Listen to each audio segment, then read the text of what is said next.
Herkese merhabalar, kanalıma ve mutfağıma hoş geldiniz. Bugün sizler için yufkalarını sadece 2 seferde açtığım, yapımı oldukça kolay, kocaman bir tepsi dolusu çıtır çıtır nefis bir börek tarifi hazırladım. İçi kat kat ayrılan, dışı çıtır çıtır bu nefis böreğin tüm detaylarını atlamadan izlemenizi tavsiye ederek yapımına başlıyorum. Hamurum için 1 su bardağı ılık sütü, 1 su bardağı oda sıcaklığında beklettiğim yoğurdu, 1 çay bardağı sıvı yağ, 1 tane yumurta ve 2 yemek kaşığı sirkeyi de yoğurma kabıma ekleyerek bütün malzemeleri çırpma telimle karıştırıyorum. Daha sonra önceden elemiş olduğum unu yavaş yavaş karışımıma ekleyerek üzerine 1 paket kabartma tozu ve 1 tatlı kaşığı tuzumu da ekleyerek spatulamla karıştırıyorum. Hamurumun birden sertleşmemesi için elemiş olduğum unu kontrollü bir şekilde ilave ediyorum.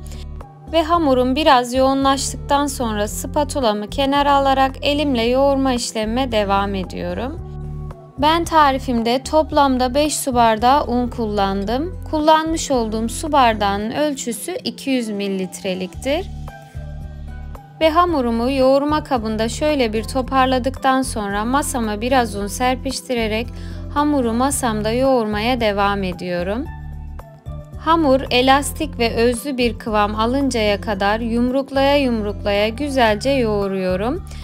Börek hamurunu ne kadar özlü bir şekilde güzelce yoğurursak böreğimiz o kadar lezzetli olacaktır.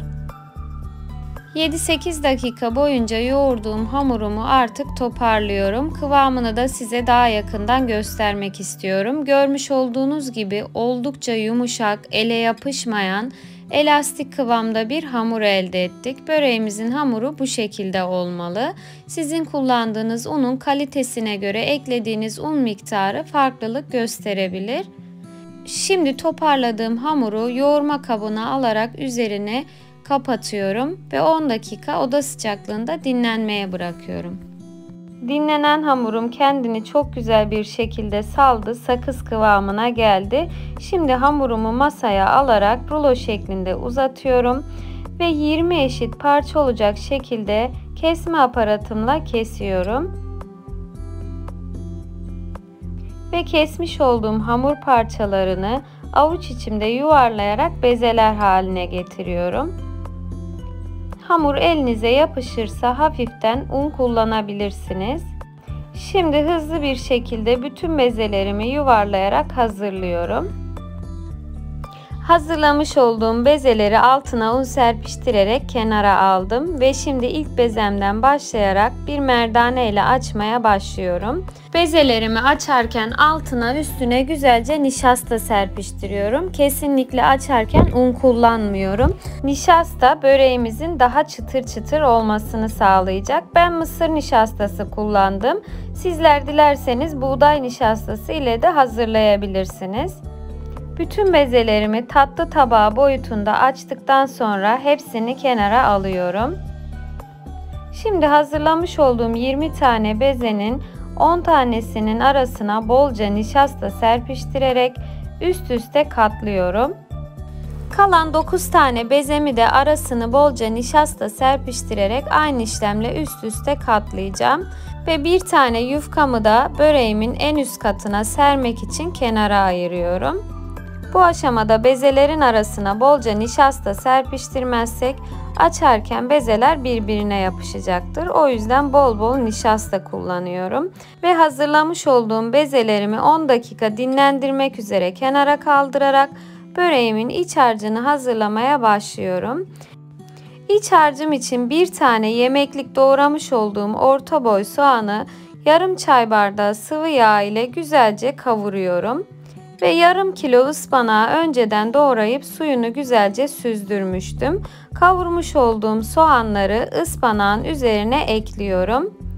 Baharat olarak da tuz, pul biber ve karabiber kullandım. Sizler dilediğiniz baharatı ekleyebilirsiniz. Ve ıspanakları çok fazla öldürmeden elimle şöyle bir harmanlıyorum. Ve hazırlamış olduğum iç harcını soğuması için kenara kaldırıyorum.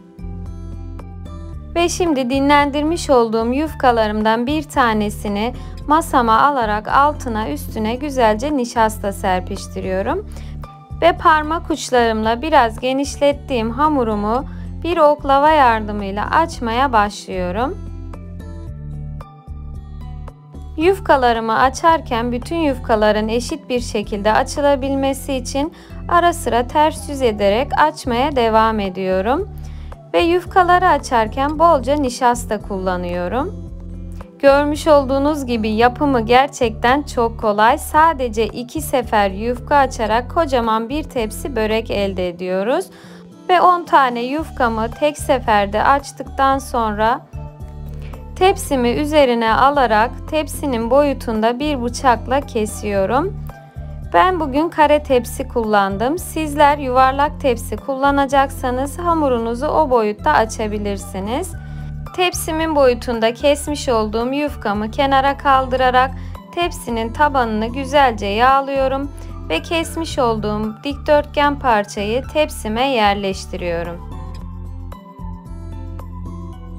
Daha sonra düz kısımları kenara gelecek şekilde diğer kesmiş olduğum hamur parçalarını da tepsimin içerisine alıyorum. Ve önceden hazırlayıp soğutmuş olduğum ıspanaklı iç harcımı yufkalarımın üzerine yerleştiriyorum. Ben bugün böreğimi ıspanaklı olarak hazırlamayı tercih ettim. Sizler dilediğiniz iç harcını kullanarak bu börek tarifini hazırlayabilirsiniz.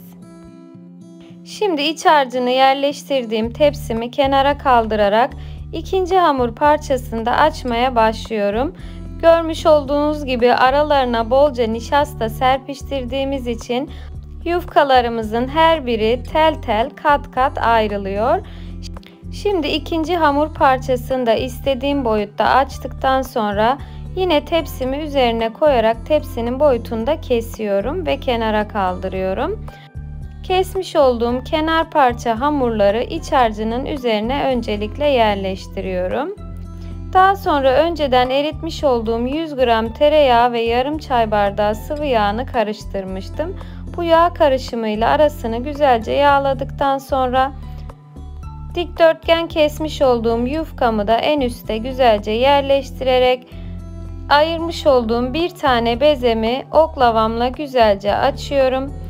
Oklavama bu şekilde sararak iki kenarından ittiriyorum ve burma şeklini veriyorum. Daha sonra yufkamı bu şekilde açarak tepsimin üzerine yerleştiriyorum. Ve şimdi yufkalarımı yerleştirmiş olduğum böreğimi keskin bir bıçak yardımıyla güzelce kesiyorum. Kare şeklinde kesmiş olduğum dilimleri ortadan ikiye keserek üçgen şeklini veriyorum. Sizler böreklerinizi dilediğiniz şekilde kesebilirsiniz. Ben üçgen dilim kesmeyi tercih ettim. Ve artık böreğimi hazırladıktan sonra önceden eritmiş olduğum 100 gram tereyağı ve yarım çay bardağı sıvı yağını karıştırmıştım. Bu yağ karışımı ile böreğimin üstünü güzelce yağlıyorum. Bu arada fırınımı da ısınması için 180 derece alt üst ayarda ayarladım. Ve şimdi hazırladığım böreklerimi pişmesi için fırınıma götürüyorum.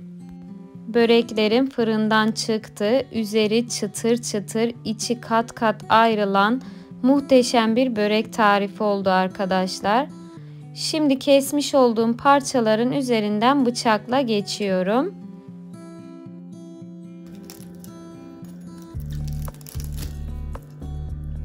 Ne kadar çıtır çıtır olduğunu sizler de duydunuz ve arasının da ne kadar tel tel kat kat ayrıldığını bu şekilde size daha yakından göstermek istiyorum. Yufkaları üst üste koyarak açtığımız için hamur kalın olur mu, birbirine yapışır mı gibi aklınızda hiçbir soru işareti kalmasın. Gerçekten arası tel tel kat kat ayrılıyor. Hiçbir şekilde hamurlaşma ve birbirine yapışma olmadı. Ve üzeri de çıtır çıtır muhteşem bir şekilde pişti. Hem görsel olarak hem lezzet olarak gerçekten efsane bir börek tarifi oldu. Tarifimi gönül rahatlığıyla deneyebilirsiniz. Ve burada bir tarifimin daha sonuna gelmiş bulunuyorum. Beni izlediğiniz için hepinize teşekkür ediyorum.